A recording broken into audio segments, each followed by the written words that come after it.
Hello बच्चों, कैसे हो बेटा। तो बेटा आज का हमारा टॉपिक क्या है बेटा? फर्टिलाइजेशन। देखो बेटा, अपन ने पढ़ा है फर्टिलाइजेशन क्या होता है। The fusion of male and female gamete that makes a zygote.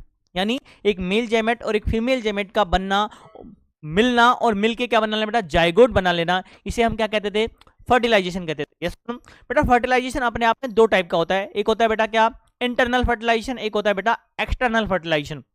देखो बेटा, आज अपन पढ़ने वाले हैं what is the difference between them. देखो, इंटरनल फर्टिलाइजेशन मतलब fusion of male and female gametes inside the female body. यानी जो मेल और फीमेल गैमेट्स हैं, ओवम और स्पर्म, दोनों का फ्यूजन कहां पे हो रहा है बेटा? फीमेल की बॉडी के अंदर हो रहा है। और इसके अंदर बेटा एक्सटर्नल में देखो, fusion of male and female gametes outside the female body.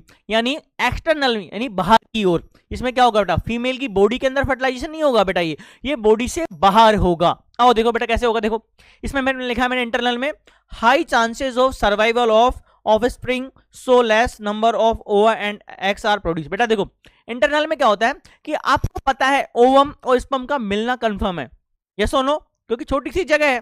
लेकिन इसलिए हमारे पास में बहुत कम काउंटेड में क्या होता है बेटा? ओवम होता है और स्पर्म होता है। लेकिन एक्सटर्नल में क्या होता है बेटा? वहां पे चांसेस कम होते हैं, क्योंकि बहुत बड़ा तालाब है। क्योंकि हमें पता है इसका मीडियम क्या होता है बेटा? वाटर मीडियम होता है। बहुत बड़ा पानी का तालाब है, वहां पे स्पर्म और ओवम आएंगे। अब आपको पता है वहां पे और भी जानवर रहते हैं, वो उनको खा लेंगे, यस और नो। यानी हमें ह्यूज क्वांटिटी में क्या चाहिए बेटा?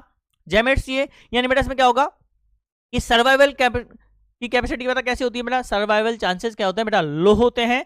और large number of eggs are produce, और एग्स यानी बेटा बहुत ज्यादा नंबर में क्या होते हैं बेटा? प्रोड्यूस होते हैं। देखो बेटा, जो इंटरनल फर्टिलाइजेशन है बेटा, इसका एग्जांपल क्या है बेटा? काउज गाय, ह्यूमन हैंस, ह्यूमन बींग्स वगैरह। यानी हम क्या है बेटा, हमारा डेवलपमेंट कैसे हुआ बेटा? इनडायरेक्ट से हुआ है, यस और नो। इनडायरेक्ट, सॉरी यार, सॉरी, माय मिस्टेक। देखो बेटा, हमारा फर्टिलाइजेशन कैसा हुआ बेटा? इंटरनल फर्टिलाइजेशन हुआ है बेटा। कैसा हुआ हमारा फर्टिलाइजेशन? इंटरनल फर्टिलाइजेशन हुआ है। और जो फ्रॉग्स होते हैं बेटा, उसमें कैसा होता है बेटा? एक्सटर्नल फर्टिलाइजेशन होता है। आए बात समझ में कि इंटरनल फर्टिलाइजेशन क्या होता है और एक्सटर्नल फर्टिलाइजेशन क्या होता है? समझ आ गई मेरी बात? देखो बेटा, वेरी गुड, थैंक यू।